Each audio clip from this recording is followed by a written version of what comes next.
रूस और यूक्रेन की जंग खत्म होने का नाम ही नहीं ले रही है।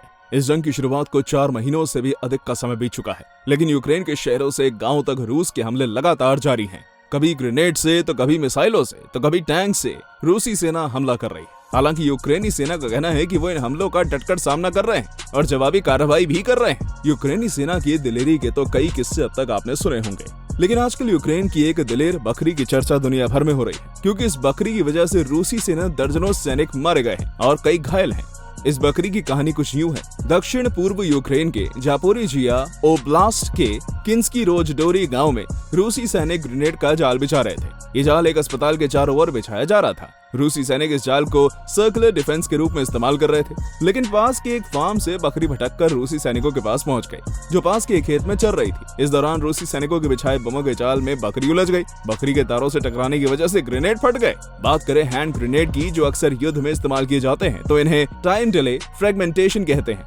ग्रेनेड आमतौर पर हमने कई हिंदी फिल्मों में देखे हैं, जिनका धमाका कई लोगों की जान ले लिया करता है, और हम देख के डर जाया करते थे और सोचने पर मजबूर भी होते थे कि आखिर ये काम करता कैसे है। तो बस थोड़ी सी जानकारी हम आपको इसके बारे में दे देते हैं, क्योंकि ग्रेनेड टाइम पर बेस होता है, मतलब एक निर्धारित समय पर धमाके के साथ फटते हैं। अगर बात करें इनके डिजाइन की, तो इनकी बनावट कुछ इस तरह की जाती है कि सबसे पहले डिजाइन के दौरान इन ग्रेनेड में मेटल और स्टील के छोटे छोटे टुकड़ों का इस्तेमाल किया जाता है, जो फटने पर अपना काम करते हैं। इनकी बनावट कुछ इस तरह की जाती है कि सबसे पहले इनका बाहरी ढांचा, जिसे आउट सेल कहा जाता है, वो बनाया जाता है। स्टील या कास्ट आयरन और कुछ मजबूत पॉलीमर्स से कई फ्रैगमेंट के छोटे छोटे टुकड़े डिवाइड कर दिए जाते हैं, जिससे इसकी ताकत और बढ़ जाती है।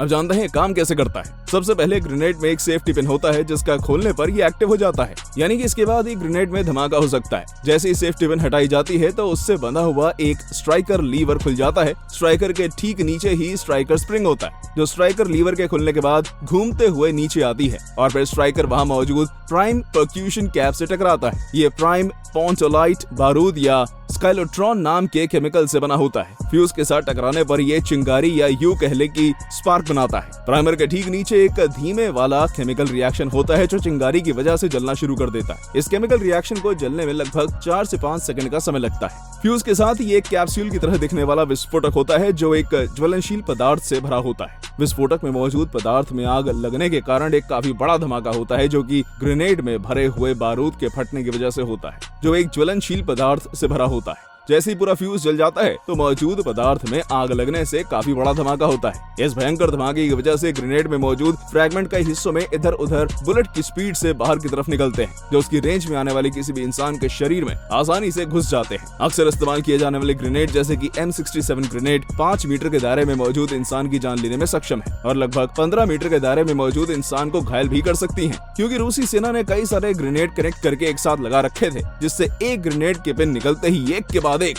सभी ग्रेनेड फटने लगे, और इस तरह रूसी सेना की चाल उन्हीं पर एक बकरी की वजह से भारी पड़ गई।